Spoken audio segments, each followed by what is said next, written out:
রাসূলকে মানলো তারা আল্লাহকে মানলো, যারা রাসূলের দিন মানলো তারা আলোকিত। এখান থেকে কিন্তু এই বিশ্বাসটা যা অন্তরে ধারণ করতে পারছে, এই বিশ্বাসটা কালিমাকে যারা অন্তরে ধারণ করতে পারছে তারাই আলোকিত হয়েছে। তো আমার একটা মোটামুটি এরকমের একটা প্রার্থনা ছিল যে বাঘাতে যে কোনো জায়গাতে যে রিসালতের ধারা ধরে তারা মানসিকতা সংস্কার করে আলোকিত মানুষ হিসাবে প্রকাশ হয়েছে, সেই রকমের একটা শিক্ষার প্রতিষ্ঠান এই বাঘাতে হোক, রিসালতের ধারাটা বন্ধ। আমার মনের একটা বাসনা ছিল সে সময়, মানে নিজের অন্তর থেকে চাওয়ার বাসনা, প্রকাশিত না। আর 2097 সালে আমার মুর্শিদের সাথে আমার পরিচয়। আমার মুর্শিদ এখানে আসলেন এক সময় মোটামুটি আমি বরাবরই এই দারাসা বাবার থেকে শুরু করে সব জায়গাতে ওলিদের সাথে একটা আমার অন্তরে মানে আত্মার একটা টান ছিল, আমি বুঝতাম না কিছু।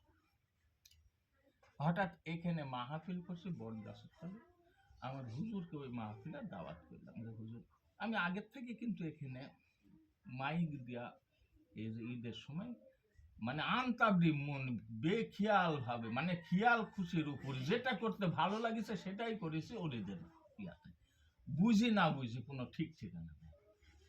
তারপরে এখানে যখন মাহফিল করলাম আমার হুজুর আসলো, মাহফিল শেষে বললেন যে এই জায়গাটা কার? আমি বললাম যে কেন হুজুর, তো এখানে একটা খানকা করা যায়। আমি বললাম আপনার কতটুকু জায়গা লাগবে? তো বলে বেশি না, একটা ঘরের জায়গা হলেই হবে। পরের দিন মোটামুটি মাইকে দিন 16 হাত বাই 20 হাত এই জায়গাটা একটা খানকা। তো আমার কিন্তু পরিকল্পনা কল্পনা চাওয়া যে এই জায়গাতে হোক এরকম একটা ছিল না। এই 97 সাল থেকে মোটামুটি আজকে এই পর্যন্ত জানিনি যে হয়তোবা সেই যে ধারাটা আমার প্রার্থনা ছিল সেই ধারাটা হয়তো বা এখান থেকে শুরু হচ্ছে কিনা সেটা উপরালাই জানে, বাজাউলিরা জানে। তো যাই হোক, আমার মুর্শিদ একটা সংস্কারক হিসাবে আসছে। ধর্মের ভিতরে বহু ভেজাল, বহু কিছু মিলি, সত্য মিথ্যা মিলি একটা জগা কিছু ভাব, কিন্তু দেখো ধর্মের ভিতরে সত্য মিথ্যা মিলে একটা জগা সৃষ্টি ভাব পরিবেশ কিন্তু এখন ধর্মে চলে এসছে।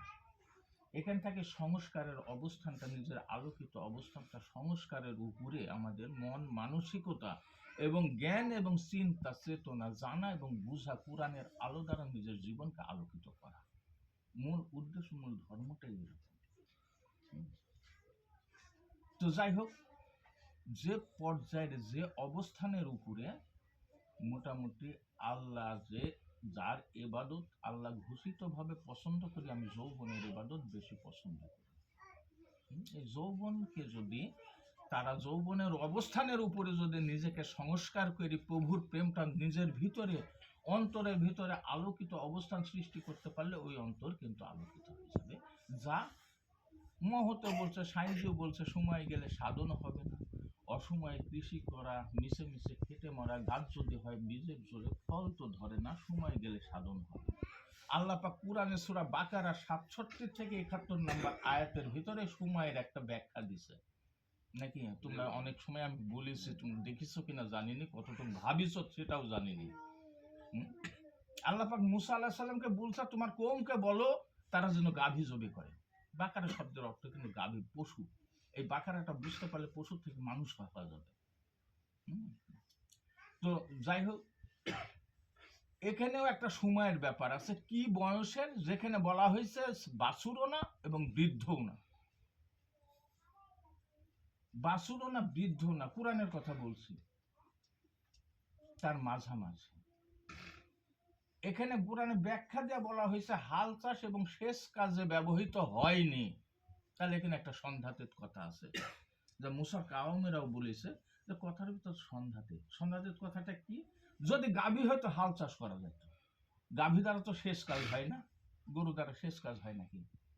হ্যাঁ, তাহলে গাভীকে বোঝানো হচ্ছে একটা পশুর সাথে, যেটা মানুষের ভিতরে অন্তরে আছে। আর এই অন্তরটা পশুরটা ভাবটা জাগে মানুষ যখন যৌবনের শুরুতেই। ওখানে বলছে কি রঙে, যা চির হলুদ আকর্ষণীয়, যা দর্শক দেখলে আনন্দিত হয়। এখানে রিপুর কথাটা বলা হয়েছে, চির হলুদ আকর্ষণীয়, যা দর্শক দেখলে আনন্দিত হয়। চির হলুদ আকর্ষিত রঙের গাভী কি পৃথিবীতে কোনোদিন আসছে? কেউ শুনেছে? সৃষ্টির থেকে শুরু করে এ পর্যন্ত কি আইছে? তাহলে নিশ্চয় এটা গাভীকে বলা হচ্ছে না, যেটা মানুষের অন্তর মনকে বলা হচ্ছে। যখন মানুষ যখন রিপুগ্রস্ত, রিপু যখন জাগ্রত হয়, বিভিন্ন চাওয়া পাওয়াটা, দুনিয়াবি চাওয়া, একটা ছেলে একটা নারীকে চাওয়া, একটা নারী একটা ছেলেকে চাওয়া, এটাই তো তার তার মনের ভিতরে মোটামুটি ধন সম্পদে চাওয়া, প্রতিপত্তি চাওয়া, অহংকার, আমিত্ব, আমি বড় নেতা হব, আমি বড় হব, এটাই তার ভিতরে আকর্ষণীয় ভাবে। এটাকে বলা হয়েছে চির হলুদ আকর্ষণীয়, যা দর্শক দেখলে আনন্দিত হবে। আমার ভিতরে যদি সে আকর্ষণ থাকে, তাহলে আমি একটা লোভনীয় জিনিস দেখলে, সম্পদ একজনের সম্পদ আছে, আমার মন হচ্ছে ওই রকম যদি সম্পদ আমার হইতো, তাও তো আমার তো ভালো হতো। একজন জ্ঞানী পণ্ডিত আমার মনের ভিতর বলছে, আমিও যদি ওই রকমের পণ্ডিত হইতাম, তাহলে তো আমার ভালো। এই যে বিষয় হলো, এই রকমের এক এক রিপুর যে তাসির গুলো, সে তাসির গুলো তার ভিতরে জাগতে থাকে। ওই বয়সে বলছে যে জবে করা অর্থ কতল করা না, একজন জ্ঞানীর কাছে এসে আত্মসমর্পণ করা, নিজেকে চিনার জন্য। তাহলে পরে কিন্তু তার মানসিকতা রিপুর কেন্দ্রিক থেকে, রিপুর থেকে সে রিপুকে সংস্কার করতে পারবে, রিপুকে সে আলোকিত করতে পারবে। প্রভু তো আলোকিত করার দরকার নাই। আমরা যে বলি আমরা আল্লাহকে পাওয়ার জন্য আল্লাহর কর্ম করছি, আল্লাহর কর্ম করে কি লাভ আছে? আল্লাহর কর্ম করে কি আল্লাহর পরিধি বাইরে যাবে? আর আল্লাহর কর্ম যদি আমি নাও করি, তাহলে আল্লাহর পরিধি কি কমে যাবে? আল্লাহর কোনো কর্ম না, কর্ম হলো আমার। আল্লাহর হলো জ্ঞান, যে জ্ঞান দ্বারা আমি নিজেকে আলোকিত প্রসার করতে পারবো, আমার অন্তর আলোকিত হবে, আমার অন্তর প্রসার হবে। এই মানুষের সংস্কারের জন্যই কিন্তু ইলমে তাসাউফ। তাসাউফ শব্দের অর্থ হইল গভীরে আধ্যাত্মিকতা জ্ঞান। তাসাউফের শব্দের অর্থ হইল আধ্যাত্মিকতা জ্ঞান। কিছু কিছু ভাষাগত ভাবে আসছে, যে ভাষাগত ভাবে আমরা যেটা বলি এর আবিধানিক অর্থ আছে কিন্তু। যেমন মারিফত, মারিফত, মারিফতের কথাটা উৎপত্তি কোথায়? মায়ের ফুট, যেখানে নারীত্ব, নারীত্বটাই হল রিপু নাকি, সেটা পুরুষের মধ্যেও আছে, মেয়েদের মধ্যেও আছে। এই নারীত্বটাকে শেষ করতে হবে নাকি, ফৌত করতে হবে, শেষ করতে হবে, রিপুর চাহিদাকে শেষ করতে হবে। এই মায়ের ফৌত থেকে আসছে মারিফত, যেখানে নারীত্বকে শেষ করে পুরুষত্ব জাগ্রত করতে হবে নিজের ভিতরে, জ্ঞান দ্বারা সচেষ্ট। আমি সূরা ফাতিহার সামান্য একটু, সূরা ফাতিহাটাই আসলে এমন একটা বিষয়, এমন একটা জায়গাতে আছে, সূরা ফাতিহাকে উম্মুল কুরআন। সূরা ফাতিহাটাকে কেন মহতেরা বলছে যে গোটা পৃথিবীর যদি গাছ কলম হয় আর গোটা সাগরের পানি যদি কালি হয়, তার মহিমা শেষ করা যাবে না। এটা কিন্তু এই গাছ আর কালির হিসাব না। সূরা ফাতিহা এমন একটাই বিষয়, যার আমার এবং মহতের জ্ঞানের পরিধি যত দূরেই যাক না কেন, সূরা ফাতিহাকে বিচার করে বিশ্লেষণ করে শেষ করা যাবে না। এই 7টা আয়াতকে বারবার পড়ার কথা কুরআনের আরো বিভিন্ন জায়গাতে বলেছে, পূর্ণ পূর্ণ করে 7টা আয়াত পাঠ করে। সূরা ফাতিহা এমন একটা গুরুত্বপূর্ণ, আমি যদি নফল, সুন্নত, ফরজ যদি নামাজ প্রতিদিন 50 ওয়াক্ত যদি পড়ি, সূরা ফাতিহা একবার না পড়লে পারে সে নামাজ হবে না। তাহলে এত গুরুত্বপূর্ণ, খালি পড়ার বিষয়ের জন্য বলা নাই, এত তাগিদ দিয়েছে কেন? বুঝার জন্য। জানার পরে বুঝার বিষয় আছে। সূরা ফাতিহার প্রথম 3টা আয়াত হচ্ছে আল্লাহর, 4টা আয়াত আছে বান্দা নাকি? তাহলে আল্লাহ হলো স্রষ্টা, সে হলো পুরুষ, বান্দা হলো সৃষ্টি, সে হলো নারী নাকি? সে পুরুষই হোক আর নারী। সূরা ফাতিহার যে গর্ভটা দেখা আছে, গর্ভকুণ্ড, যেটাকে আমি কালকে বলেছিলাম, গর্ভকুণ্ড, ওখানে আছে আলিফ লাম মিমের অবস্থান, কালেমার মেন শিখরেই আছে তার অবস্থান। সেখানে সৃষ্টি, স্রষ্টা, লয়, স্থিতি সম্পূর্ণ আছে। সেখানে সৃষ্টি, স্রষ্টা, লয়, স্থিতি সম্পূর্ণ ওখানেই আছে। লয় অর্থ হলো রিপুকে ধ্বংস করা, রিপুকে নিয়ন্ত্রণ করা, ধ্বংস না, রিপুকে নিয়ন্ত্রণ করা, সৃষ্টির থেকে স্রষ্টাতে রূপান্তর করা। আমার যে বই, এই বইয়ের ভিতরে যে ছোট ছোট শ্লোক আছে, যেখানে কামিলিয়াত এবং ফানাফিল্লা 2টা সেকশন অত্যন্ত গুরুত্বপূর্ণ আছে, অত্যন্ত গুরুত্বপূর্ণ আছে। আমার ওই যে দরবারের যে বইটা ভালোভাবে বুঝলে, ওই বইটা চটি বই, কিন্তু ওর মধ্যে সৃষ্টির থেকে স্রষ্টাতে রূপান্তর হওয়া যাবে, রিপুর থেকে সংস্কার করে প্রভুত্ব রূপান্তর হওয়া যাবে, আলোকিত পুরুষ নারীর থেকে পুরুষত্ব রূপান্তর হবে, সেটা নারী হোক আর পুরুষই হোক। আসলে আমার যে বিষয়টা, আমার এই দরবারের প্রতি তোমাদের যারা আসলে বেশি অ্যাক্টিভ, আসলে বয়সের কোনো হিসাব নেই, জ্ঞানের উপরে কিন্তু তাসাউফ নির্ভর করে। বয়সের সাথে তাসাউফের কোনো মানে সম্পর্ক নাই। সম্পর্ক হলো জ্ঞান এবং ইমানের সাথে তাসাউফের সম্পর্ক। যে বয়সে তোমরা যেভাবে তোমরা আগাচ্ছ, তোমরা এখন সঠিক দৃঢ়চিত্ত মন, যাদেরকে আমি সবুজ পাক দিয়ে দিচ্ছি, আসলেও খুব ভাবার বিষয়। আসলে আমার খুব ভালোও লাগছে। দেখো, এখানে কালকে যারা কথা বলেছ, তারা কিন্তু 2 বছর থেকে কথা বলে আসছো, কম বেশি নাকি? হ্যাঁ, ভাবো কিন্তু আমি কিন্তু কাউকে কিন্তু সাইডে দিয়ে বলবো না। 2 বছর থেকে কথা বলছো কম বেশি, কিন্তু তোমার ছুটি নেই। তাহলে তোমাদের ভিতরে ভাবনা কম, চিন্তা কম, চেতনা কম। তোমরা চিন্তা, চেতনা, ভাবনাটা জাগাও। আবেগ দ্বারা ধর্ম হয় না। সত্য জ্ঞানটা সত্যের উপরে প্রতিষ্ঠিত করে দৃঢ় চিত্ত, চিত্ত মানে মন, দৃঢ় মানে শক্ত মন করে সত্যের উপরে মনকে স্থির করতে হবে। চেতনা এমনি জাগিয়ে যাবে। টালমাটাম করে কোনো কাজ হবে না। তুফান, দেখো, যে ছেলেটা কোনো কথাই বলতে পারে না, যে ছেলেটা কোনো কথাই বলতে পারে না, সে ছেলেটার কথা কালকে শুনিস? কোনদিন বলিস তোমরা শুনিস আর কথা? তার কথার সাথে তোমাদের কথা মিল করিস? তাহলে তোমাদের ভিতরে আছে আবেগ, দুর্বলতা, তোমাদের ভিতরে ভাবনা কম আছে। আমি তো বলেছি, এর আগেই বলেছি, কোরআন বুঝো, ভাবো এবং নিজেকে সত্যের উপরে নিজের মনকে স্থির করো। খুকন আর মৌ 2 জনা, মৌকো, এই খুকন আর মৌ 2 জনা, তোমাদের আবেগ বেশি। আবেগ দ্বারা ধর্ম হবে না। ধর্ম 2 জনা মিলে সত্য জ্ঞান সঞ্চয় করবে এবং নিজের মনকে স্থির করবে। হানিফ মুক্তি, তোমরা সজাগ হও, তোমরা চেতনা শক্তি, ভাবনা শক্তি বাড়াও। তোমাদের দৃঢ় মনটা দৃঢ় আছে, কিন্তু ভাবনা শক্তি কম আছে। জাব্বার, আরিফা, তোমাদের ভিতরে আবেগ বেশি আছে। আবেগ দ্বারা ধর্ম হবে না। তোমরা নিজেটা সত্যের উপরে সত্য জ্ঞান সঞ্চয় করবে, সত্যের উপরে ভাবনাটা বেশি করবে, চেতনা জাগাতে হবে, সেটা দৃঢ় চিত্ত ভাবে। কি কথাটা খারাপ লাগছে? সত্যর উপরে প্রতিষ্ঠিত হওয়া, আলোকিত। সূরা ফাতিহার ভিতরে সবকিছু আছে, যার শুরু আছে শেষ নাই। তোমার জ্ঞান সাধনা করি, তোমার জ্ঞান গরিমা ফাতেমার থেকে, সূরা ফাতিহার থেকে উৎপত্তি হতে থাকবে, তার শেষ হবে না। আয়াত প্রতি সময়ই হয়। আয়াত কি বন্ধ আছে নাকি?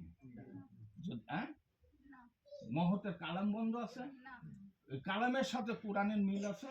তাহলে আয়াত প্রতি মুহূর্তের মধ্যে আয়াত চলছে, যেটাকে ফল হিসাবে মোটামুটি খুকুন, জাব্বার, তারপরে তুফান, যেটাকে বলা হয়েছে ইমানের মন। কালেমার মূল, সেটা হলো ইমানের মূল। সেখানে যদি পৌঁছো তাহলে আলিফ লাম মিম, ওখানে সৃষ্টি, স্রষ্টা এবং স্থিতি লয় আছে। আমি স্বাভাবিকভাবে বলছি আলহামদুলিল্লাহ রাব্বিল আলামিন, আল্লাহর কথা এটা নাকি, যে সকল প্রশংসা আমার রবের, যিনি বিশ্বাসী। আল্লাহ তাকে তার রবকে বিশ্বাস করি, তারপর তার দায়িত্ব সম্পূর্ণ ছাইড়ে দিছে নাকি, কথাটা বুঝো। আল্লাহ প্রথমে বিশ্বাস করেছে তার রবকে, তারপরে তার সমস্ত দায়িত্ব তারপর ছাড়িয়ে দিছে। আর রহমান রাহিম, সেই হলো রহমান, সেই হলো রাহিম। কার কথা? কাকে বলছে? রবকে। হ্যাঁ, মালিক ইয়াউমিদ্দিন, বিচারের দিনের মালিক কে? ছাড়ি দিল আল্লাহ রবের পুর, রবের পুর আল্লাহ ছাড়ি দিয়ে রবের সাথেই আল্লাহ একাকার হয়ে গেল নাকি। রব এখনো আছে? হ্যাঁ, যারা রবকে ধারণ করেছে, রবকে প্রকাশ করেছে, রবকে অবস্থান করেছে, তারাই রবের শক্তি। তাহলে তিনটা আয়াত মিলে গেল। ইয়াকা নাবুদু ওয়া ইয়াকা নাস্তাইন, এই যে আমার এখন এই যে নারীর কথা, সৃষ্টির কথা আসছে, ওই তিনটা ছিল স্রষ্টার আয়াত, এবার সৃষ্টির আয়াত। আমি তোমারই গোলামি করি, তোমারই সাহায্য চাই। কি সাহায্য? আমি যেন তোমার কাছে পৌঁছতে পারি, তোমার সাথে একাকার হতে পারি। আমার কোনো শক্তি নাই তোমার দৃষ্টি ছাড়া প্রতিনিয়ত তার গোলামি করা। কি রবকে দেখা যায়, না দেখা গেলে গোলামি হয় নাকি? আমি প্রতিনিয়ত তোমারই গোলামি করার চেষ্টা করছি, আর তোমার কাছে প্রার্থনা করছি, গোলামি করে আমি শক্তি নাই তোমার কাছে একাকার, তোমার কাছে মিশে যাওয়া। তোমার যদি দৃষ্টি না থাকে, তোমার যদি সাহায্য না থাকে, এইভাবে আস্তে আস্তে হিদিনা সিরাতিল মুস্তাকিম, কি বলছে, যে সহজ সরল সোজা পথে আমাকে চালাও। খালি বললেই হবে? আমি যদি সহজ না হই, আমি যদি সহজ না হই, আমি খালি বললেই কি হবে? চাতে হবে, নিজেকে সহজ হতে হবে। নিজের মন সহজ মনই হলো আলোকিত মন। তারপরে কি চাচ্ছি? সিরাতাল্লাহ জিনানাম তালাইহিম, তুমি যে পথে রাজি আছো, যে পথে তুমি খুশি, যে পথে তোমার প্রিয়জন গেছে, সেই পথে আমাকে চালাও। তাহলে এখানে বিচারের বিষয় আছে। আল্লাহ প্রিয়জন কারা? নবী রাসূল, তারপরে ওলিয়া উলিয়ারা। তারা আমাদের মতন মানুষও হয় আল্লাহর গোলামি করি, তাহলে আল্লাহর বন্ধু হয়ে গেছে, আল্লাহর প্রিয়জন হয়ে গেছে। তাহলে ওলিদের সম্পর্কে আমাদের জানতে হবে নাকি, তারা কিভাবে হইল। প্রত্যেকটা ওলিদের জীবনে খুঁজতে গেলে একটা চোখের মুছে ছিল না নাই? তার কর্ম করে, তার গোলামি করে, আল্লাহর গোলামি, তার মাধ্যমে আল্লাহ রাসূলের গোলামি করে তারা নিজের অন্তরে রাসূলের সেই তাওহীদি কালিমাকে প্রতিষ্ঠিত করেছে নাকি, করে নিজের অন্তর আলোকিত হয়ে গেছে। যখন তাহিদ কালেমা যখন তার ভিতরে প্রতিষ্ঠিত হয়ে গেছে, তার মুখ হয়ে গেছে কার মুখ? প্রভুর মুখ। চোখ হয়ে গেছে কার চোখ? প্রভুর চোখ। কান হয়ে গেছে কার কান? তার হাত পা গোটা দেহ কার হয়ে গেছে? প্রভুর হয়ে গেছে। সে নিজেকে মাইনাস করেছে কালেমা লা ইলাহা, সে নিজেকে মাইনাস করে প্রভুকে প্রতিষ্ঠিত করেছে। তারা অনন্ত কালের জন্য আলোকিত হয়ে গেছে।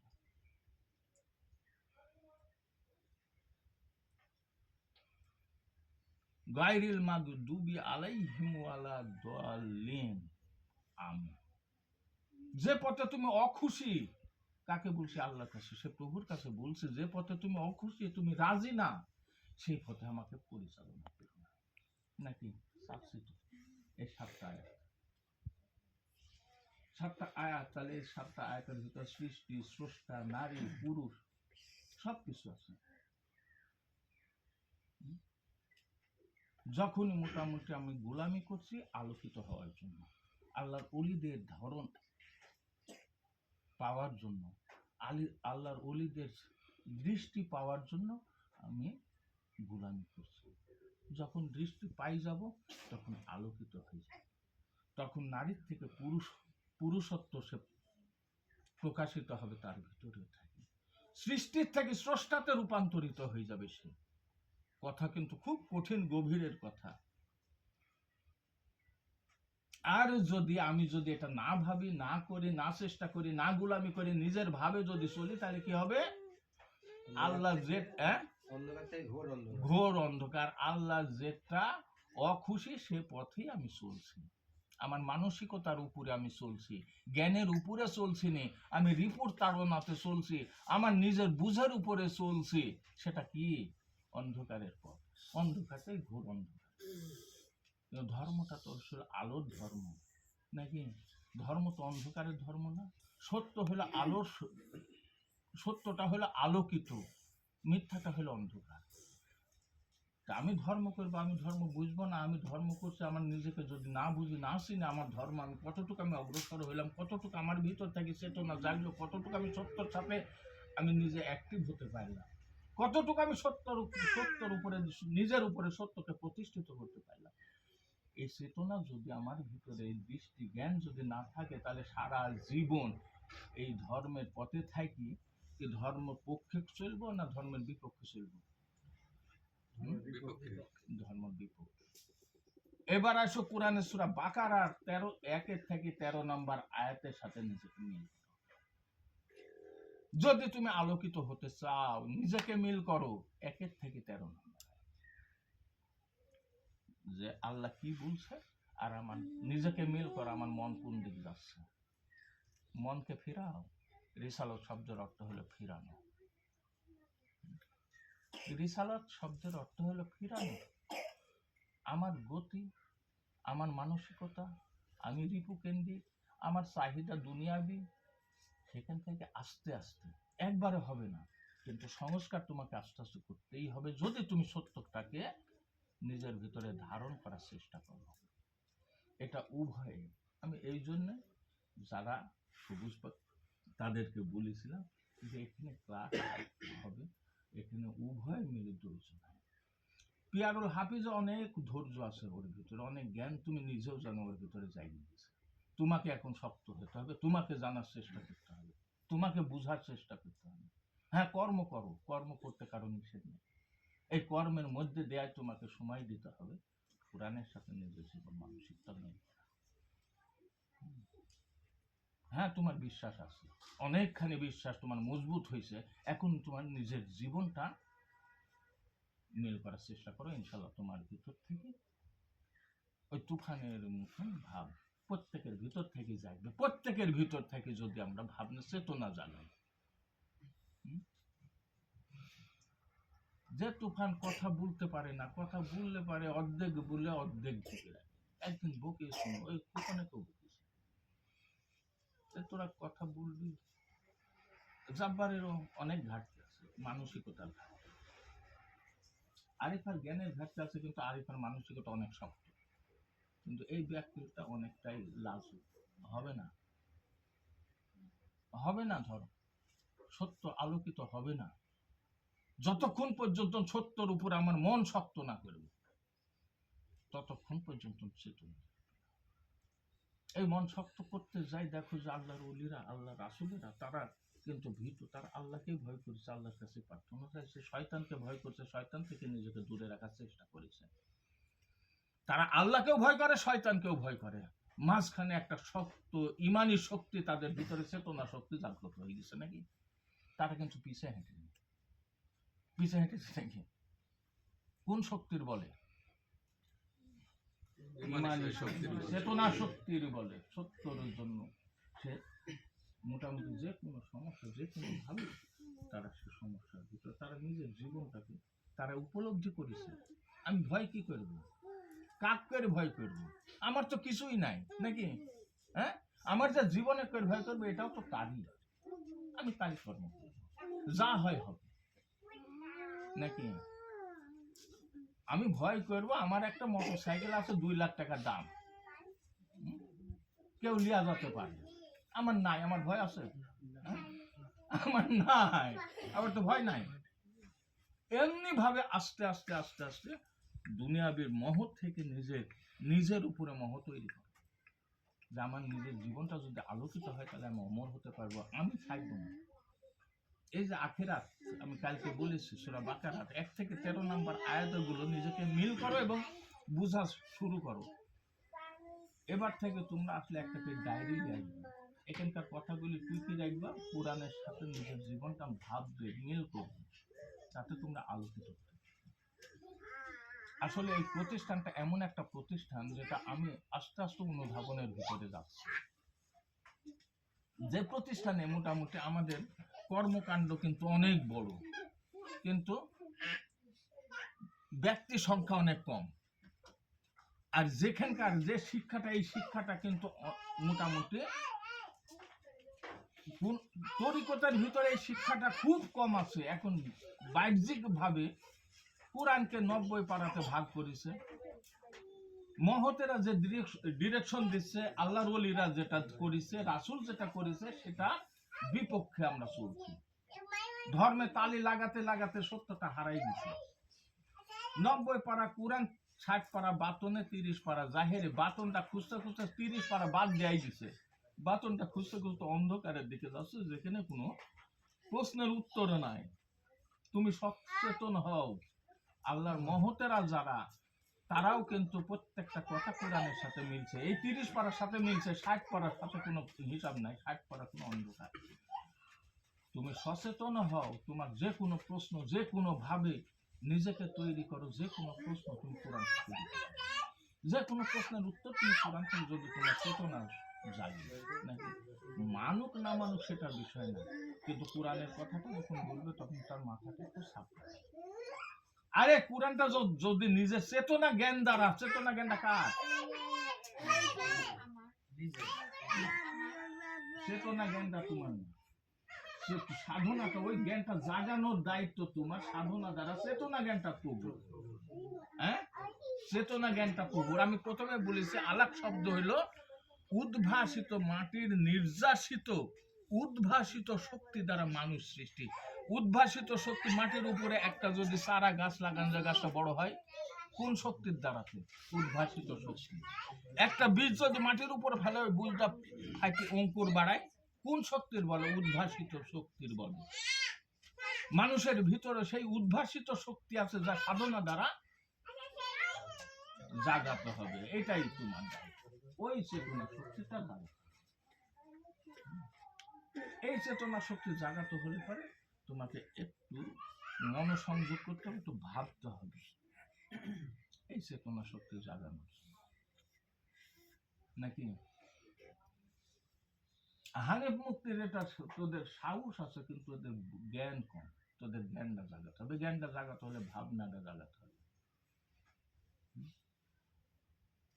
হাসিনা কাউসার, তোমাদের বুঝটা অনেকটাই উলট পালট আছে। বুঝটা সঠিকের করলে আসতে হবে, যদি জীবন আলোকিত করতেছে নাকি।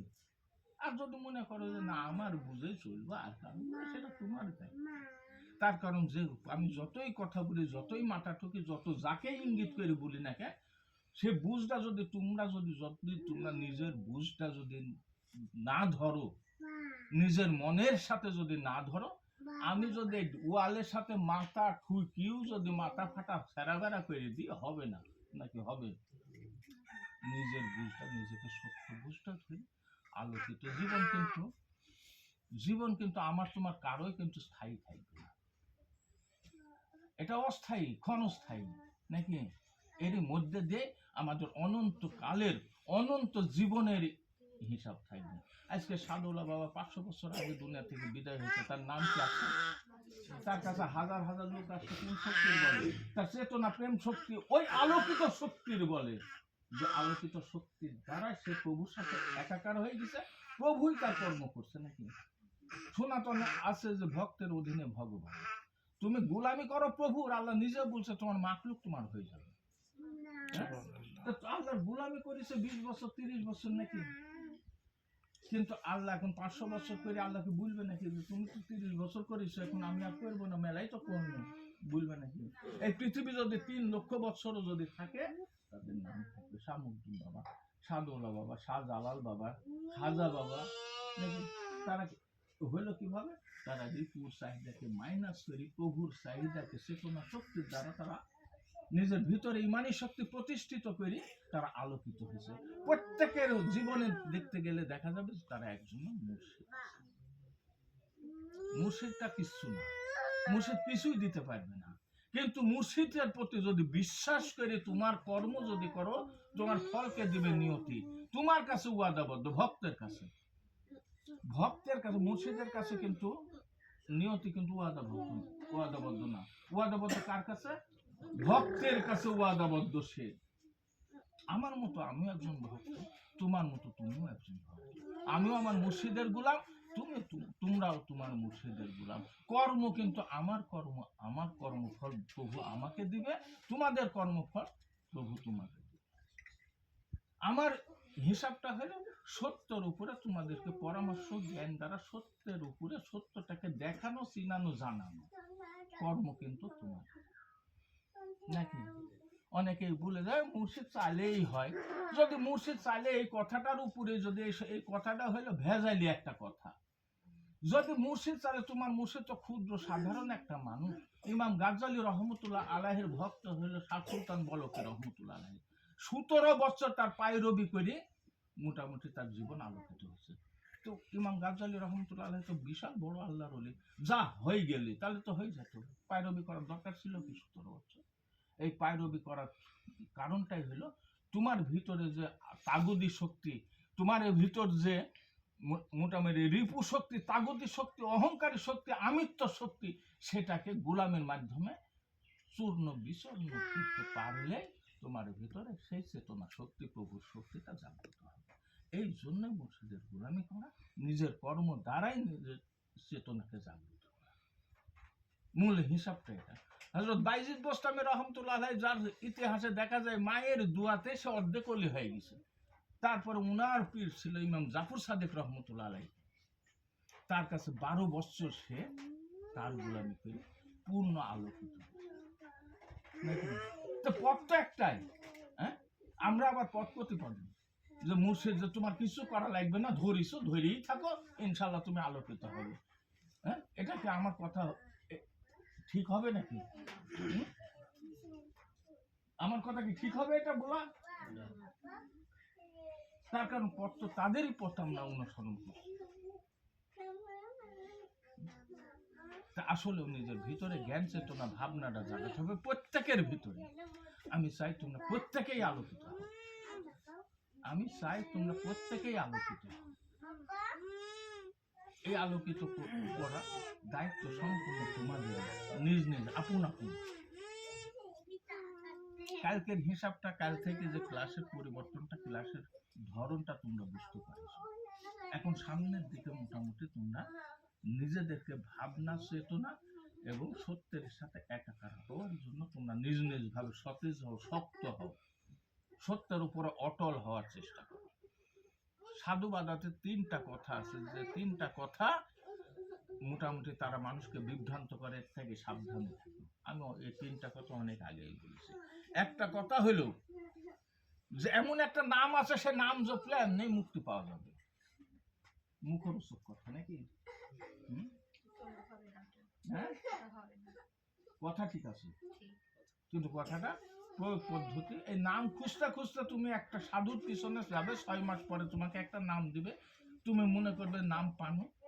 তারপরে আর একটা সাধুর কাছে যাবে, ওর কাছে 6 মাস করতে আমি তো নাম পাইছি। ওই সাধু বলবে কি নাম? না তো এই নাম। তবে ওই নাম হইলো না, তোকে ঠিক নাম দেয়নি। কি নাম? তাহলে আপনি দেন। 6 মাস আবার ওর কাছে ঘুরবে, ওই একটা নাম দিবে। 6 মাস পরে তোমার ভিতরে একটু জাগলো যে একটা না হলে তো আর একটা হবে। আর এক সাধু, বড় সাধুর কাছে যাবে, বড় সাধুর কাছে 6 মাস ঘুরতে ঘুরতে বড় সাধু বলবে যে এমন একটা নাম আছে, নাম বললে তোর মুক্তি হয়ে যাবে। তখন তো তুমি জানো 2 নাম তো আছে আমার কাছে, একটা না হলে আর একটা তো হবে। তবে আমি জানি কি না, এই নাম না। তারপরে বললে আর একটা নাম, তখন তারপরে বললে আর একটা নাম, তোমরা না তোর কোনোটাই হয়নি। তখন বললে তাহলে কি আপনি একটা দেন, তবে 6 মাস জীবনটা শেষ হয়ে যাবে। নাম একটাই। মহতে কি বলছে? গুরুর উপজার ধ্যানে রায়, কি করবে তার সমন রায়, তার মৃত্যুর ভয় থাকবে না। আল্লাহ পাক বলছে তুমি কালেমাকে ধরো, রাসূল সাল্লাল্লাহু আলাইহি সাল্লামকে ধরো, এবং তুমি দৃঢ়ভাবে তোমার ঈমানের অবস্থান তুমি তৈরি করো, তুমি অমর হতে পারবে। তাহলে নামটা কার? নাম একমাত্র রাসূলের, নামটাই আদি নাম।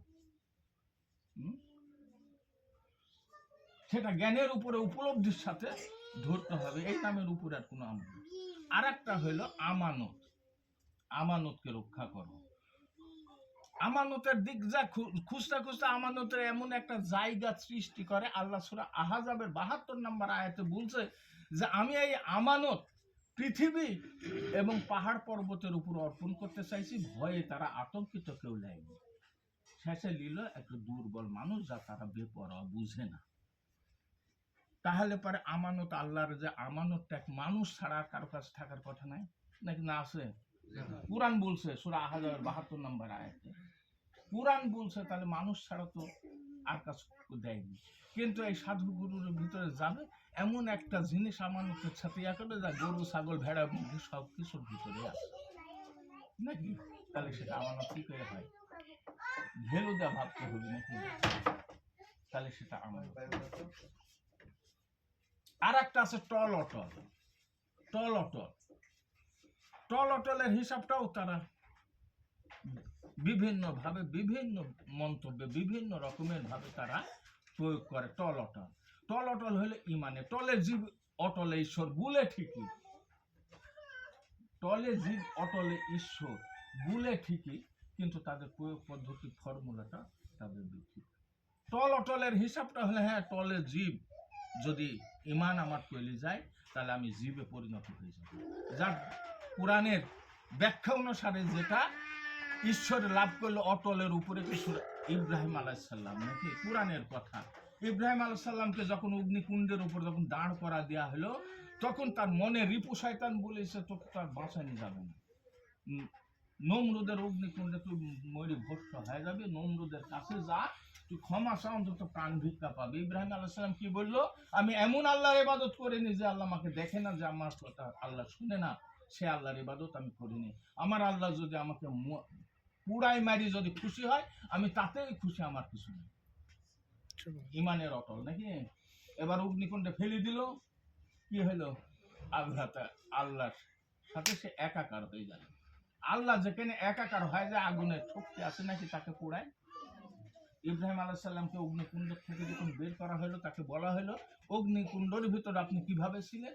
বলে আমার জীবনে এ যাবৎ পর্যন্ত, বুদ্ধি হওয়ার পরে থেকে এ পর্যন্ত আমি শান্তিময় জায়গা, আমার জীবনের যতটুক শান্তি আমি অনুভব করেছি ততটুক হলে অগ্নিকুণ্ডের ভিতরে। তাহলে এটা কিসের শক্তির বলে হলো? ইমানের শক্তির বলে। মানে অটল ছিল, ঈশ্বরকে লাভ করল। আসলে কোরআন সম্পর্কে বুঝতে হবে। আন্তাবি কথা শুনে নিজের জীবন অন্ধকার করে কোনো লাভ নেই। আর সেই শিক্ষা প্রতিষ্ঠানটাই কিন্তু জানি না প্রভুর কৃপায় যে কিনে, তোমরা সেই ভাবতে নিজেদেরকে ভাবনা, চিন্তা, চেতনার উপরে এই দরবারের হিসাবটা যদি তোমরা এমনি এমনি যদি ভাবো, তাহলে পর অনেক কিছু নিদর্শন তোমরা বুঝতে পারবে, অনেক কিছু নিদর্শন বুঝতে পারবে। আর এই দরবারের শিক্ষাটা, সেটা নির্বিঘ্নে তোমাদের মনের কাছে শক্তভাবে, তোমাদের মনের কাছে এই দরবারের শিক্ষাটা শক্তভাবে ইমানের কাছে তোমাদের ধরার, মানে 100-র ভিতর 100, যার ভিতরে কোনো ঘাটতি নাই। তার কারণে দরবারের শিক্ষাটা প্রতিটা কোরআনের আয়াতের সাথে নিজের জীবন পরিচালনা, নাকি এখানে কোনো সন্দেহ আছে? নিজেকে তৈরি করার বিষয়। এই দরবারের শিক্ষাটা তোমরা আশা করি যে গতিতে তোমরা চলছো, এই গতির থেকে পিছপাও হয়ে না। দেখো এই দরবারের থেকে যারা হয়তো বেশি বুঝে, যারা এলোমেলো হয়ে গেছে, সবাই কিন্তু ধ্বংসের দিকে চলে গেছে। প্রত্যেকটা জায়গাতে একটু খেয়াল করে দেখো। কিন্তু মুর্শিদ কখনো কারোর জন্য বদদোয়া করে না। তার কারণ মুর্শিদ, আজকে তুমি আসছো, তুমি থাকছো, মুর্শিদের হাতে হাতে দিয়ে যে এই ছেলেটা কাল বায়াত হয়েছে, এই ছেলেটা যদি হাতে হাত দিয়ে যখন বায়াত হয়, তখন মুর্শিদের একটা মহব্বত তার উপর চলে যায়, প্রত্যেকটা ভক্তের উপর। ওই ভক্ত যখন মুর্শিদ থেকে দূরে চলে যায় বা মুর্শিদের বিপক্ষে যদি যায়, এই লাইফটা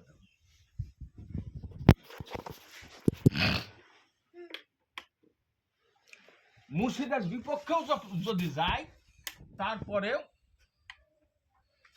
তারপরেও কিন্তু মুর্শিদ কিন্তু ওই মহব্বতটা তার কাছ থেকে ফিরিয়ে আনতে পারে।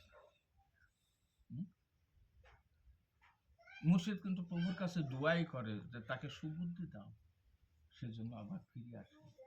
তাকে তুমি রক্ষা করো দোয়াই করে, কিন্তু মুর্শিদের দোয়া কাজে আসবে না যতক্ষণ পর্যন্ত তোমার মন ফিরে আসার চেষ্টা না করে।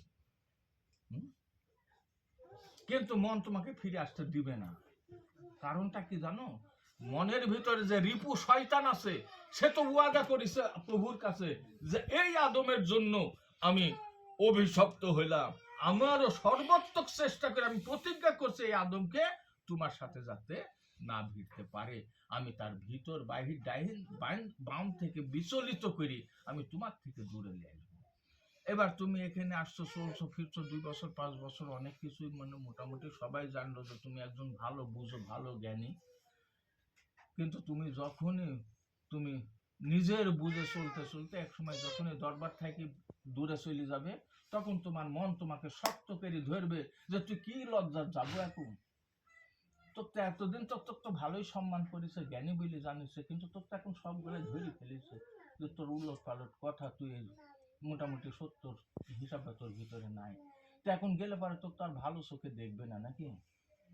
ভালো চোখে দেখবে না তো, তুই যে জায়গাতে ছিলি সেই জায়গাতে তোর তো জায়গা হবে না, তাহলে তুই কি করে যাবো? মনে শয়তান বারবার কিন্তু বাড়ি দিবে। আরো তার মাথাটা শক্ত করে খাড়া করে ধরবে। তার ভিতর তো ছিল অহংকার, তার ভিতর পণ্ডিত্য ভাব ছিল, অহংকার ছিল, সে অহংকারটা আল্লাহ পাক আরো বৃদ্ধি করে দিবে। কোরআনের কথা সূরা বাকারাতে আছে, তাদের অন্তরে ব্যাধি আছে। প্রথমে 13 থেকে 1 থেকে 13 পর্যন্ত পড়তে গেলে বুঝতে পারবে, তাদের অন্তরে ব্যাধি আছে। আল্লাহ পাক তাদের অন্তরে আরো বৃদ্ধি করে দিচ্ছে তাদের ব্যাধিটা, তারা আসতে পারবে না, তারা একসময় মুনাফিক হয়ে যাবে। তোমরা কেউ বুঝের যদি ঘাটতি থাকে, মুর্শিদের সাথে যোগাযোগ করবে, মুর্শিদের সাথে আরো বেশি কাছে চলার চেষ্টা করবে। বুঝের যদি সমস্যা থাকে, নিজের বুঝের যদি ঘাটতি থাকে, বুঝটা ফয়সালা করে দেবে, কিন্তু দূরে যায় না। তার কারণে এই দরবারের শিক্ষাটা যদি সত্যিই কোরআনের সাথে থাকে, আর কোরআনটা যদি নিজের জীবন আলোকিত ব্যবস্থা যদি হয়ে থাকে, তাহলে পরে অবশ্যই এই দরবারের শিক্ষা যদি তুমি ধারণ করো, তোমার জীবন আলোকিত হয়ে যাবে নিশ্চিত। এটা আমার মুর্শিদের শিক্ষা, এটা ওলিদের শিক্ষা। আল্লাহর ওলিরা কিন্তু এইভাবে নিজেকে সংস্কার করেছে। যে গাছের ফলের কথা বলা হয়েছে, নিজেই যদি তুমি আলোকিত ফল তুমি ধারণ করো, আর ওই ফল তুমি যখন ধারণ করবে, তুমি প্রভুর ইচ্ছাতে আরেকজনকে ধারণ করাতে পারবে, সেও আলোকিত হয়ে যাবে, নাকি? পরাম পরে 26 নম্বর আয়াতে বলছে যে দূষিত কালেমা, দূষিত কালেমা মানে রিপু কেন্দ্রিক মনের ভাব, রিপু কেন্দ্রিক মনের ভাব। দূষিত কালেমাকে একটা সাদৃশ্য স্বরূপ গাছ দেখা যায়, যার শাখা এবং মূল শিকড় সবই উপরে, এটা ক্ষণস্থায়ী, যে কোনো সময় পড়ে যেতে পারে। এই দূষিত কালেমাটা হলো রিপু কেন্দ্রিক মনোভাব, চিন্তা, চেতনা, ভাবনা, নিজের আমিত্ব গঠিত। এটা ক্ষণিকের জন্য, চিরস্থায়ী না। এটা যে কোনো সময় তোমাকে ধ্বংস, অন্ধকার থেকে আরো ঘোর অন্ধকারে যাবে। এই দূষিত কালেমাকে 26 নম্বর আয়াতে সূরা ইব্রাহিমে বলছে, যারা দূষিত কালেমা, তাদের স্বরূপটা এরকম যে তাদের শাখাগুলো, গাছের শাখাগুলো উপরে, তার শিকড় মূল উপরে। সেই গাছের কি কোনো স্থায়িত্ব আছে? যে কোনো সময় উলট পালট।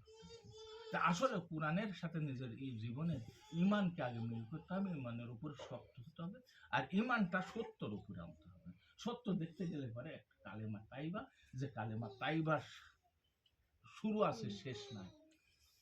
আর এই কালেমা তাইবার গর্ভ কুণ্ডই হলো সূরা ফাতিহা, যেখানে পৌঁছতে পারলে মানে শক্তি দ্বারা, বিশ্বাসের শক্তি দ্বারা পৌঁছতে পারলে ওখানে চেতনা শক্তি জাগবে, তোমার জ্ঞান পরিধি শেষ হয়ে যাবে, কিন্তু তোমার বিকাশ শক্তি শেষ হবে না। তাই এখানে বলা হয়েছে যে কালিমা সূরা ফাতিহার এমন একটা সূরা, যার সূরা গোটা পৃথিবীর গাছ যদি কালি কলম হয়, আর গোটা সাগরের পানি যদি কালি হয়, শেষ করা যাবে না। তোমার জ্ঞান পরিধি যতই তুমি আছো, ততই তোমার উদ্ভাসিত হোক, কিন্তু তুমি একদিন তুমি আড়ালে চলে যাবে, তোমার সীমা পর্যন্ত, সীমার পরে আড়ালে চলে যাবে, কিন্তু তার মহিমা প্রকাশ হতেই থাকবে। হচ্ছে চতুর্দিকে, সাদুল্লাহ বাবার হচ্ছে, দানিশমান বাবার হচ্ছে, শামুকদম বাবার হচ্ছে, শেষ আছে নাকি? এটা হলো সেই সূরা ফাতিহার বিকাশ। তার গর্ভ থেকে সৃষ্টি হতেই থাকছে প্রতিভা। জাগতকালে তুমি ফল পালে এবং অনন্তকালের জন্য সে ফল তোমার। আমার তো দেখে লোভী হয় না, আমার তো দেখে লোভ হয় না। ওরে বাবারে, আমি যদি সাদুল্লাহ বাবার মতন হতে পারলো না, দানিশমন বাবার মতন হতে পারলে পারে আমার না কত সৌভাগ্য, তো লোভ হয়, তাই না? প্রত্যেকটা ওলির দরবারে একটা করে তিতল গাছ থাকে কেন? ভাবার বিষয়। তিতল দেখলে পরে মোটামুটি জীবিতে পানি আসে নাকি, হাতে লাগলে টক লাগে। হ্যাঁ, সাদুল্লাহ বাবার মতন তো আমার তো লোভ তো যাচ্ছে, জীবির পানি আসছে, কিন্তু ওর মতন হতে গেলে পারে আমার শরীর বিষাক্ত হয়ে যাবে, দেহ মন বিষাক্ত হয়ে যাবে, ত্যাগে জর্জরিত হতে হবে, তারপরে ওই রকম হবে। চালেই যে হইলাম, হ্যাঁ চালেই যে হইলাম এটা না, মন তো চাই, কিন্তু খালি চাইলে তো হবে না। ওর সে যে কর্ম করে, যে তার জীবনী সম্পর্কে জানিয়েছে, অনুধাবন করে, কোরআনের সাথে মিল করে তার মতো হলে গাত সেরকমের হওয়া যাবে নাকি? খালি চালে তো হবে না। আমরা তো ধর্মের পথে আসছি, তো এখানেও চাওয়া পাওয়া লিয়া। ধর্মের পথে কি কোনো চাওয়া পাওয়ার হিসাব আছে? কোনো পাওয়ার হিসাব আছে? একটাই পাওয়া, হওয়ার। আমি কেমন করে আমি পড়ব? হতে গেলে ত্যাগের বিষয়টা আছে, ত্যাগ না করলে হওয়া যাবে না। এখানে আসছি আমরা, এখানেও চাওয়া পাওয়া, এখানেও যাতে আমরা বড় হতে পারি, আমার মুর্শিদ যাতে এখানেও আমাকে বড়কে দিতে পারে, এখানেও যারা মোটামুটি কেউ যাতে আমাকে বড়ভাবে পরিচয় করে দিতে পারে। তা হয় নাকি কোনোদিন? তোমার আচার আচরণ স্বভাবে সবাই কিন্তু তোমাকে ধরবে। তা তোমরা নিজ নিজ বলা চলা কন্ট্রোল করতে হবে, নিজ নিজ ভাবে, যাতে তোমাদের ভিতরে মানুষ বুঝতে পারে, হ্যাঁ তোমাদের ভিতরে চেতনা জাগিছে, তোমাদের ভিতরে আদব জাগিছে, তোমরা আল্লাহর ওলির স্বভাবগুলো যেন তোমাদের ভিতরে আস্তে আস্তে ফুটে উঠতে পারে। আল্লাহর ওলির স্বভাবটাই হচ্ছে স্বভাব, গোলামি স্বভাব, ছোট মন, গোলামি করার মানসিকতা তৈরি করা, বড়ত্বর কিছু নাই। এটাই হলো নিজেকে তৈরি করার একমাত্র পথ। তো যাই হোক, সবাই নিজ নিজ ভাবে চেতনা শক্তি সবাই ভাববে, যতটুকুন পরে দরবারের সাথে মহব্বত বৃদ্ধি করবে এবং যোগাযোগ রাখবে, কোরআনের সাথে নিজের জীবনকে একাকার বুঝতে থাকবে। সূরা ফাতিহা বুঝতে গেলে সূরা বাকারা যখন বুঝে নিজেকে মিল করতে থাকবে, সূরা ফাতিহা তোমার ভিতরে সৃষ্টি হয়ে যাবে।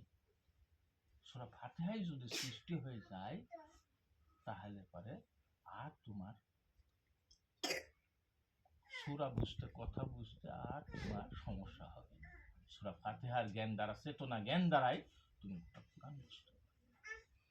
এই ফাতিহা বুঝতে গেলে আলিফ লাম মিম জালিকাল কিতাবুল লা রাইবা ফিহি হুদাল লিল মুত্তাকিন, জালিকাল শব্দের অর্থ হলো ওইটাই আছে, কোথায়? ওইটাই কোরআন, ওইটাই কিতাব, ওটা কোরআন কথা বলা হয়নি, জালিকাল কিতাব, এটাই কিতাব নিঃসন্দেহে নির্ভেজাল। কাদের জন্য? মুত্তাকিদের জন্য। মুত্তাকিন অর্থ হলো বন্ধু, আল্লাহর বন্ধুরা এই কিতাবের সন্ধান পাইছে। যারা এই কিতাবের সন্ধান পাইছে, কিতাবের সাথে সংযোগ করে কিতাবের সাথে একাকার হয়, তারা নিজেরাই জিন্দা কিতাব হয়ে গেছে। মানুষের অবস্থানটা এত ঊর্ধ্বে, তোমাদের অবস্থানটা এত ঊর্ধ্বে। এখন যদি তোমরা চিন্তা চেতনা যদি তোমরা না জাগা, তোমরা চেতনা চিন্তা যদি ক্ষণস্থায়ী হয়, দুর্বল হয়, অন্ধকার হয়, সেটা তোমাদের জীবনের বিষয়। মানুষটা হলো জিন্দা কিতাব, আর সেখান থেকে আসছে কোরআন। রাসূল সাল্লাল্লাহু আলাইহি ওয়াসাল্লাম যখন ইকরা বিসমি রাব্বিকাল লাযী খালাকাল ইনসান আমি নালাক আমাদের দেখানোর জন্য বলেছে, হীরা পর্বতের গুহায় 15 বছর সাধনা পর্যায়ক্রমে করার পরে চেতনা জাগাইছে, ওই জায়গাতে পৌঁছেছে, ওখান থেকে মোটামুটি তার বাণী শুনতে। আল্লাহ পাক বলছে, নিরক্ষরদের মধ্যে থেকে একজন রাসূল পাঠাইছে তোমাদেরকে সূরা জুমার ভিতরে সত্য বাণী শোনানোর জন্য। কিতাব ওয়া হিকমা, কিতাব মানে জ্ঞান, হিকমা মানে বুদ্ধি, কিভাবে তুমি তোমার নিজেকে তৈরি করবে। এই বুদ্ধি, বুদ্ধি তো দুই ধরনের আছে, সুবুদ্ধি কুবুদ্ধি। সুবুদ্ধিটাই হলো আল্লাহর বুদ্ধি, যেভাবে নিজেকে তৈরি করা। তোমরা সেইভাবে নিজেদেরকে তৈরি করার চেষ্টা করো। আসলে প্রভু কিছু দিবেই, তার কারণ আমাদের দরবারে যারা দেখো সবগুলা কিন্তু প্রাপ্তি বয়সে, যেখান থেকে তাদের বিকাশ শক্তি উদ্ভাসিত হবে সেই বয়সে ছেলেপেলেগুলো কিন্তু এই দরবারে আছে। এই দরবারের দেখো মহিমা, দেখো এই দরবারের ভক্তবিন্দু কিন্তু খুব কম, কিন্তু কর্ম কিন্তু বড়। এক একটা জায়গাতে এক একটা বাৎসরিক মাহফিলে দরবারের ভক্তবিন্দু সবাই 400-500 টাকা পায়, কিন্তু আনন্দ উল্লাসের সাথে তারা কর্ম করে যাচ্ছে। এক একটা জায়গাতে যারা সেভাবে কর্ম করছে, আমি নিজেও আল্লাহর কাছে শুকরিয়া আদায় করি, আমার প্রভুর কাছে শুকরিয়া আদায় করে শেষ করতে পারি। হচ্ছে কি করি, করছে কি করি, তাহলে নিশ্চয়ই উপরওয়ালার সদৃষ্টি শুধু নাই, সে তোমাদের সাথে থাকে, তোমাদের কর্ম করা। এখন নিজেদেরকে জাগানো বিষয়, সে কোনো জাগানো বিষয়, ইনশাল্লাহ হবে তোমরা। তো যাই হোক, তোমরা এখন একটু, আসলে এটা হলো ক্লাস, তোমরা কালিমা সূরা মোটামুটি কালেমার অবস্থানটাই ইব্রাহিমের 21 থেকে 20 থেকে 27 পর্যন্ত বা 20 থেকে 30 পর্যন্ত পড়বে। এখানে দেখা যাচ্ছে 21-22 আল্লাহ পাক বলছে শয়তানের প্রভাবে যখন তুমি চলবে, চলার পরে তুমি যখন এমন একটা পরিণতি সময় আসবে, তখন শয়তানকে বলবে আমরা তো তোমার ইয়াতেই চলছি, তো তোমরা আমার মুক্তি করো। শয়তান ওখানে বলবে কি, যে আমি তো তোমাদের মুক্তির প্রতিশ্রুতি দিইনি, আমি কেবলমাত্র তোমাদের উৎসাহ দিছি, কর্ম তো তোমরাই করেছো, তোমাদের কর্মের ড্রাইভার তোমরাই। একদম পরিষ্কার আয়াতে লেখা আছে 21-22। এগুলো দেখবে, মিল করবে। তারপরে কালেমার কথা আছে 24-25-26, দেখবে মিল করবে। এটা এই কয়েক আয়াতে দেখবে। আর সূরা বাকারার 1 থেকে 13 নম্বর বা 20 নম্বর আয়াত পর্যন্ত নিজে পড়বে আর মিল করবে। সূরা ফাতিহা এমনি জাগ্রত হতে থাকবে, সূরা ফাতিহার এমনি তোমাদের সূরা ফাতিহার মুখ এমনি খুলতে থাকবে। সূরা ফাতিহা যখন জাগ্রত হয়ে যাবে, সূরা ফাতিহার যখন মুখ খুলতে থাকবে, ওই জায়গাতে যখন পৌঁছবে, তখন দেখবা যে কোরআন আরো কত মধুর লাগছে, নিজের সাথে মিলে যাবে। কিন্তু প্রথমে নিশ্চিত প্রত্যেকটা আয়াতের সাথে নিজেকে মিল করলে দেখবা যে আল্লাহর আদেশের বাইরে তুমি চলছো। হ্যাঁ, আল্লাহ যেটা বলছে তার বাইরে তুমি চলছো। যখন তুমি নিজেকে সামনে দিয়ে কোরআনের পাতার সাথে পড়বে আর বুঝবে আর নিজেকে মিল করবে, তখন দেখবে যে সম্পূর্ণটাই তুমি আল্লাহর আদেশের বাইরে চলছো। তাহলে তোমাকে এখন মিল করার চেষ্টা করতে হবে, নাকি যদি আলোকিত জীবন, এটাই হলো বিষয়। তো যাই হোক, কোরআনে এমন কিছু নাই, একটা শিশু মাতৃগর্ভে আসার আগে পিতামাতা কিভাবে, পিতামাতার করণীয় কি সেটা আছে, মাতৃগর্ভে আসার পরে পিতামাতার করণীয় কি আছে সেটা আছে কোরআনে। একটা শিশু কত বছর বয়সে কোরআনে জ্ঞান দিতে হবে সেটা আছে কোরআনে। একটা শিশু বিয়ে করতে হলে কোন ছেলে কোন মেয়ের সাথে বিয়ে করবে সেটা আছে কোরআনে, সূরা বাকারার ভিতরে। বুঝলাম, বিয়ে করার পরে কিভাবে সংসার করবে সেটাও আছে কোরআনে। সূরা বাকারাতে 221 আছে বিয়ে করার হিসাবটা, 223 আছে সংসারের হিসাব। আসলে এগুলো বুঝতে হবে নিজেকে, আর বুঝার সমস্যা। এখানে তো লজ্জা শরমের কিছু নাই। তোমার জীবন আলোকিত করার জন্য মুর্শিদরা তোমার বন্ধু, যে কোনো পরামর্শ দিতে পারবে।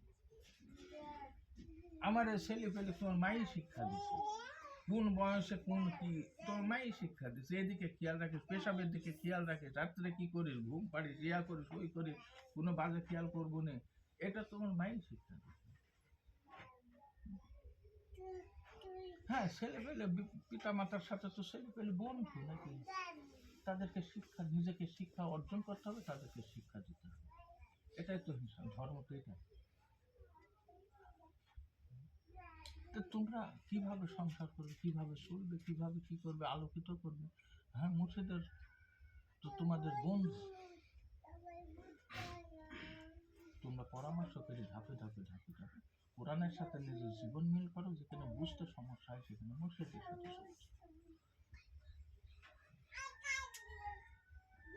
মুর্শিদের কথা মানতে সমস্যা হইতে পারে। তোমার মুর্শিদ তো এমন কথা বলে না যে কোরআনের বাইরে, নাকি তাহলে তোমার পুরো আল্লাহ কেউ মানো না, কোরআন কেউ মানো না, নাকি মুর্শিদ একটু মানোই না, এরকমের আসবে না। তাহলে যদি আল্লাহকে না মানো, আল্লাহর আদেশ না মানো, তাহলে আল্লাহকেও মানছো না। রাসূলের আদেশ যদি না মানো, রাসূলের আদেশ মানছো না। যদি আল্লাহ রাসূলের কেউ যদি তুমি অমান্য করো, তাহলে মুর্শিদের জায়গা থাকে কোথায়, নাকি? তাহলে তার মসজিদের জায়গায় থাকে না। তো যাই হোক, নিজে নিজে সে চেতনার উপরে, ইমানের উপরে নিজেদেরকে তৈরি করে এবং নিজেদেরকে আল্লাহ কোরআনের সাথে নিজে যদি আলোকিত জীবন তৈরি করার ইচ্ছা থাকে তাহলে মিল করার চেষ্টা করো, সজাগ হও, সচেতন হও, তাহলেই বুঝতে পারবে যে তুমি কি। আসলে মানুষ প্রথম প্রশ্ন দেখো যে আজকে আমি দুনিয়াতে আসার পরে, আমাকে দুনিয়াতে আসার পরে দুনিয়ার ভিতরে যা কিছু আছে সৃষ্টি, মাছ, গোশ, দুধ, ডাল, ডিম, মোটামুটি ফল ফলাদি, ফসল, পানি কার জন্য? হ্যাঁ, না আর কারোর জন্য? জীব জানোয়ারের জন্য।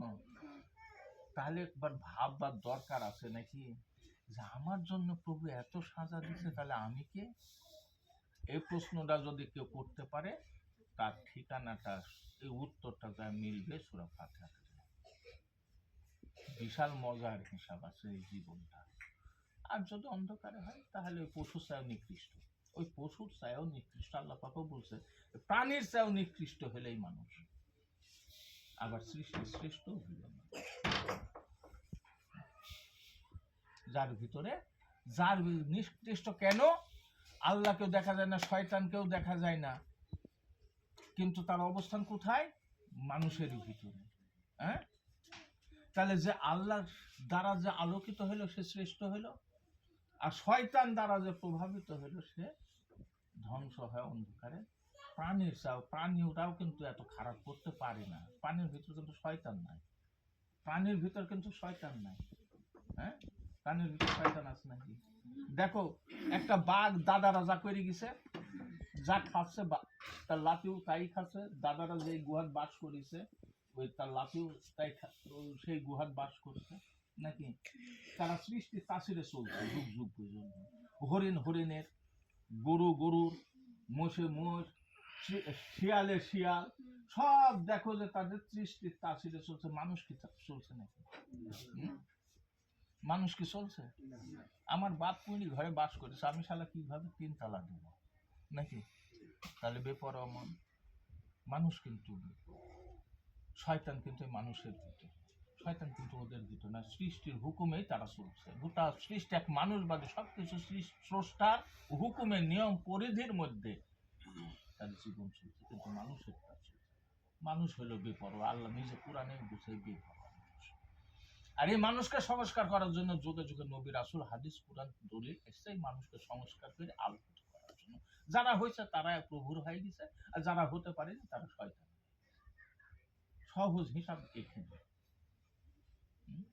সহজ হিসাব। এটা করতে গেলে পারি চিন্তা হবে আমি আমি কোন প্রভাবে চলছি, শয়তানের প্রভাবে না প্রভুর প্রভাবে। এটা মিল করতে পারলে যখন কোরআনের সাথে নিজের জীবন মানুষ তো যাই হোক, আশা করি তোমরা সেইভাবে ইয়া করবে। এখন যাই।